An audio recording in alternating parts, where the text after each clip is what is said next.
She did everything right. She loved deeply. She showed up fully. She gave generously. And she still ended up alone.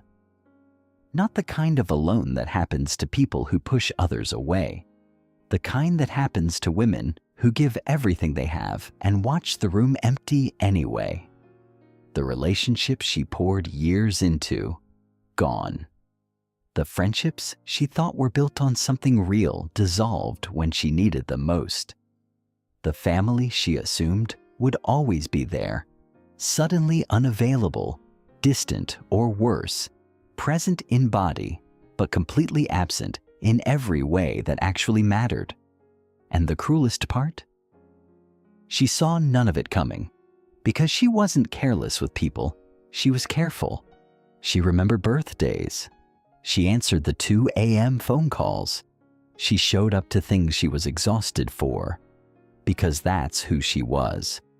That's who she trained herself to be. And it still wasn't enough to make them stay. So now she's sitting inside a life that still has all the right furniture, in all the right places, but feels like a house where no one lives anymore. Going through the motions, answering, "I'm fine," holding it together in public and falling quiet in private in a way she can't fully explain to anyone. Because how do you explain this kind of loss? It doesn't always have a clean story. Sometimes people just leave, fade, choose other directions. And she's left standing in the space where they used to be, trying to figure out who she is without the people who used to tell her. Here's what nobody told her, and what this video is about. That specific moment, when God is the only one left, is not the ending she thinks it is. It's the first honest thing that's happened to her in a very long time. When the people leave, everyone talks about the loneliness. Nobody talks about the loss of being known. And those are not the same thing. Loneliness is an empty calendar, an unanswered text, a Friday night with nowhere to be. That kind of loneliness has a shape. You can point to it, explain it, describe it to someone who's never felt it. But this is different. This is losing the people who held your story. The ones who knew the version of her before she learned to be careful. The ones who remembered what she was like before life taught her to edit herself.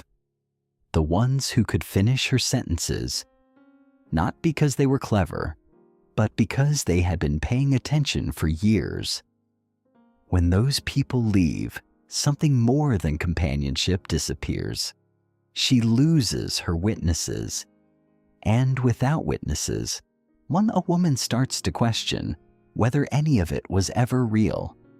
Did the things she survived actually happen the way she remembered? Does the person she fought so hard to become actually exist?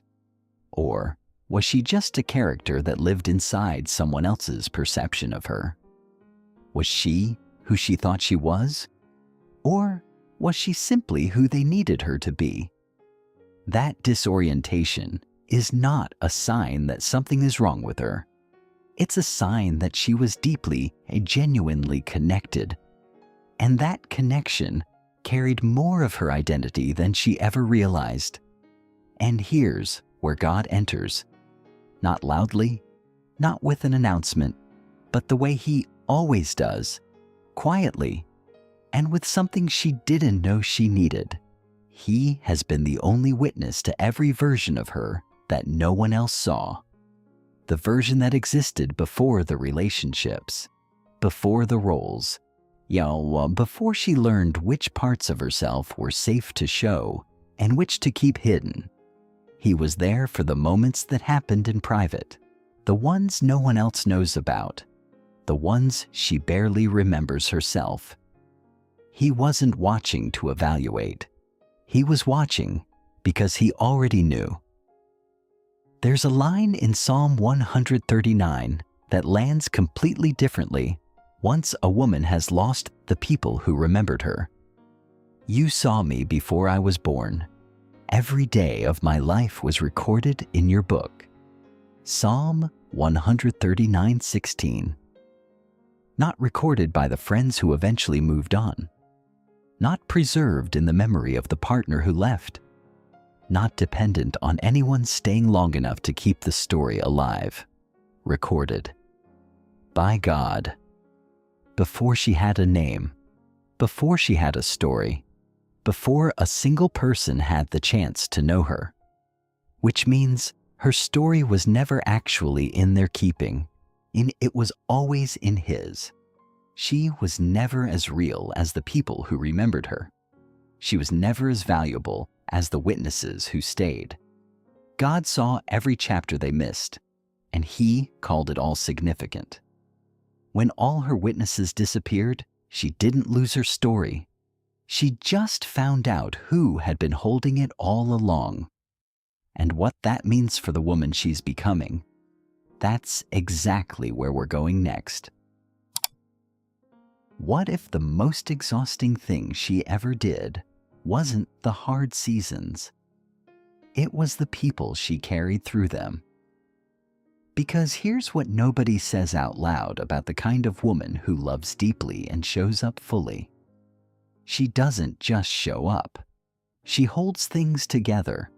She's the one who notices when someone's energy is off before they say a word. She's the one who adjusts, absorbs, accommodates, who makes the space comfortable for everyone else before she ever stops to ask whether the space is comfortable for her. She manages the emotions in the room without being asked. She smooths things over. She checks in. She follows up. And she does all of this not because someone required it, but because that's simply who she is. It's wired into her. It's how she loves. But here's what that kind of loving costs over time. The people around her got used to it. Some of them built their entire sense of stability around her steadiness. Some of them, and this is the part that's uncomfortable to admit, were only still there because of what she provided. Not because of who she was, because of what she gave. And when they left, she didn't just lose the relationships. She lost the only version of herself she had been living as for years.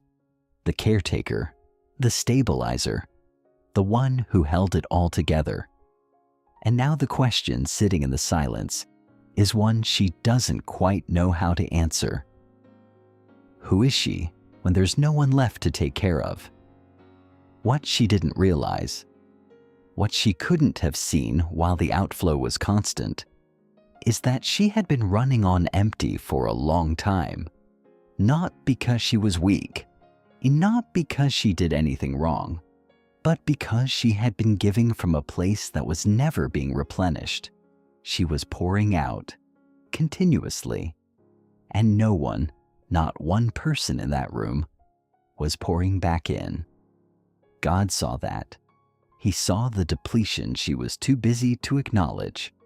He saw the version of her that was running on fumes and calling it faithfulness. He saw what the constant outward giving was costing her. And he saw that as long as the room stayed full of people who needed things from her, she would never stop long enough to receive anything herself. And maybe this is the part that changes everything. Maybe the emptying of the room wasn't God taking something from her. Maybe it was God finally making room to give something back. Or there's an invitation in the book of Matthew that most people have heard, but very few have received in the way it was actually intended. Come to me, all you who are weary and burdened, and I will give you rest. Matthew 11:28. Don't come to me once you've recovered enough to function. Don't come to me after you've figured out the next chapter. Don't come to me with something better to bring. Come, weary, burdened, emptied, exactly as you are. That is not a condition to be embarrassed by. That is the precise condition the invitation was written for. She was never designed to keep giving indefinitely without being filled. That was never the expectation. Not from God, even if it became the expectation from everyone else.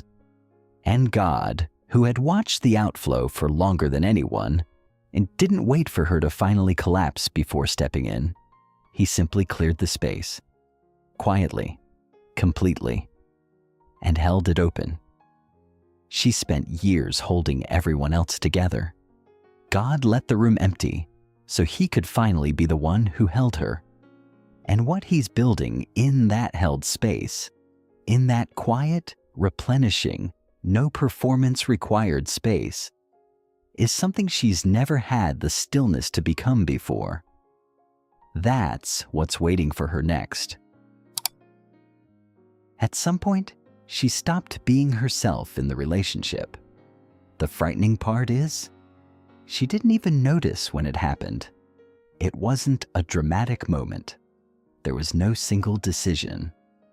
It was smaller than that, so small it barely registered each time. She laughed a little less loudly because it made someone uncomfortable. She stopped bringing up certain topics because the reaction was never worth it. She dressed differently, spoke differently, held back opinions she used to share freely, softened edges that were never meant to be softened. She told herself it was maturity, compromise, growth. What do you do when you love someone? But there's a difference between growing and disappearing. And somewhere along the way, without a funeral, without a farewell, a version of her quietly left the building. And the worst part? She got so good at the adjusted version that she started to lose access to the original. Who was she before she learned to make herself smaller in that room? What did she actually think before she started pre-filtering every thought through the question of how it would land? What did she want? Not what she was willing to accept, but what she actually genuinely wanted before she trained herself to stop asking? God was watching all of it, every edit, every accommodation, every quiet erasure, and he wasn't indifferent. He wasn't distant. He was watching the way you watch someone you love walk in the wrong direction, with a grief that comes from knowing exactly where the road leads. He saw what those rooms were doing to her. He saw the version of her that was being slowly negotiated away. He saw what she was trading, her voice, her instincts, her sense of self, just to remain in spaces that were never actually built for her to thrive. And he saw something she couldn't see from inside it, that the woman she was becoming in those rooms was never the woman he designed. There's a word in Ephesians that reframes everything once she's ready to hear it. For we are God's handiwork, created in Christ Jesus to do good works, which God prepared in advance for us to do. Ephesians 2:10 handiwork. The original Greek word is poema, whence the word poem. She is not a rough draft, not a raw material waiting for the people in her life to shape her into something usable. She is a complete work, authored, intentional, already whole in the vision of the one who made her, which means every room that asked her to be less was asking her to contradict her own design. Every relationship that required her to disappear a little more each year was not refining her. It was dismantling her. God saw that. Even when she couldn't. Even when she was convinced that the shrinking was just what love required. And in a mercy she didn't recognize as mercy at the time. He let the wrong rooms go before she lost any more of herself inside them. What looked like her life falling apart was actually something far more precise. It was God protecting a version of her she hadn't met yet, the one that could only exist once the spaces that kept diminishing her were finally empty. She kept trying to fit into rooms that were never built for her. God saw that, and He loved her too much to let her keep trying. What's waiting in the space those rooms left behind? That's the part of her story that's only just beginning. Here's what she braced for when the room finally emptied. And here's what actually happened instead. She braced for collapse, for a spiral she couldn't pull herself out of, for the kind of falling apart that confirms every fear she had about what she would be without the people who defined her world. That's not what happened. What happened was quieter than that, and in some ways, more unsettling, because it asked something of her that a collapse never would have. It asked her to be still and to actually listen to what was there.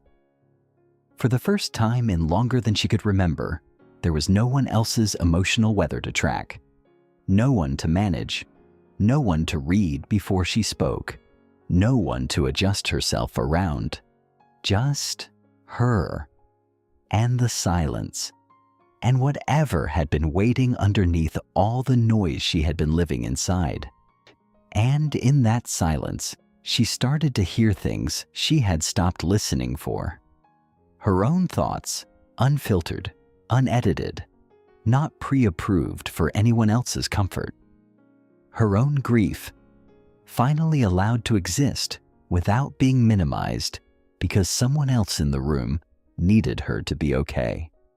Her own prayers, not the composed ones, not the ones that sound like she has her theology together, but the raw, unpolished, I don't know what I'm doing, and I'm not okay, and I genuinely need you right now kind.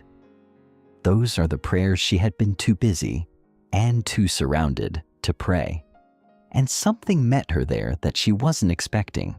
Not a dramatic answer, not a sign, not the kind of experience that makes for a compelling testimony at a church service.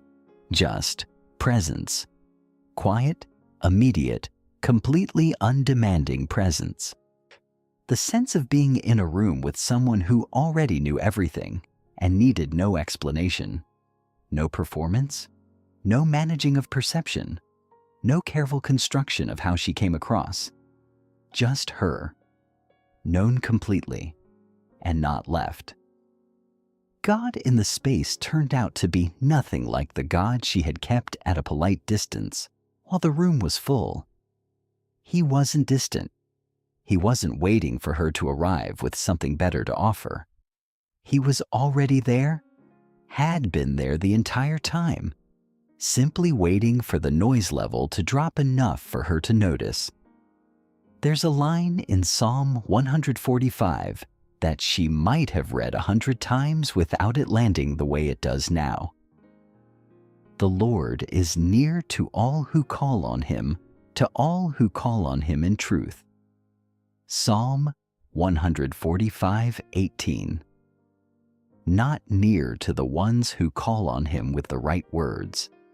Not near the ones who show up, already having processed their emotions into something presentable.